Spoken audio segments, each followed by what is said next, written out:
I think this one's pretty interesting. This is the Antonov 225 is the freighter. And this is it's called the Mriya. And this is the Biron, which, yes, does look an awful lot like the American space shuttle. The CIA noted that. It was actually the Soviet Union space shuttle. And it was an impressive feat that they pulled off. It only flew once, and it went up, did some maneuvers outside of our atmosphere, went around the Earth a few times, then came back and landed.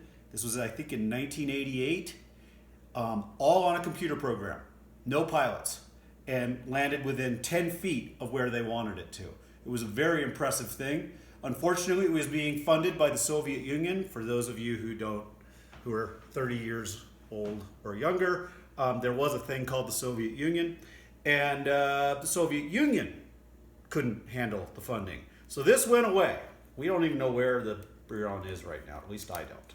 And the transport here was designed just to carry this thing back and forth. It had only one job, this transport, the Mriya, Antonov 225.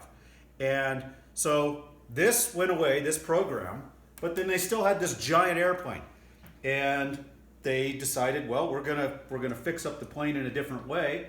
The country of Ukraine, which took over this airplane after the breakup of the Soviet Union, Ukraine took it, and it is the world's largest freighter.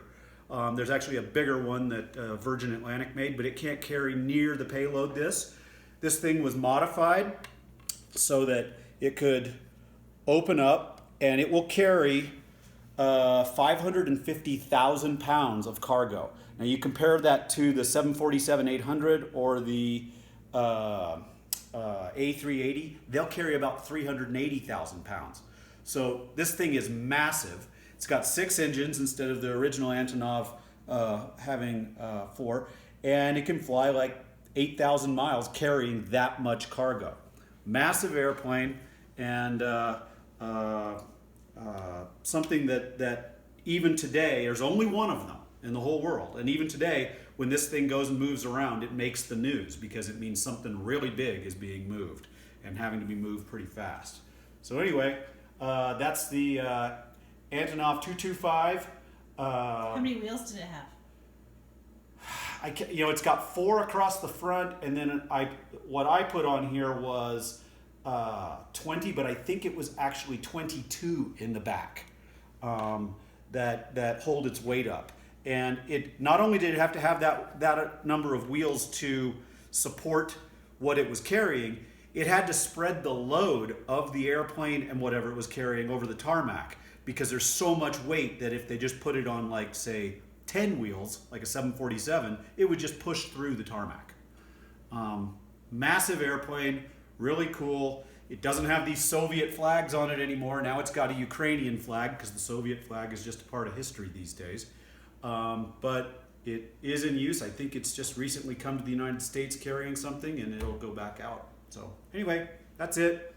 The Mriya and the Biron. Good job, Boo. Thank you, babe.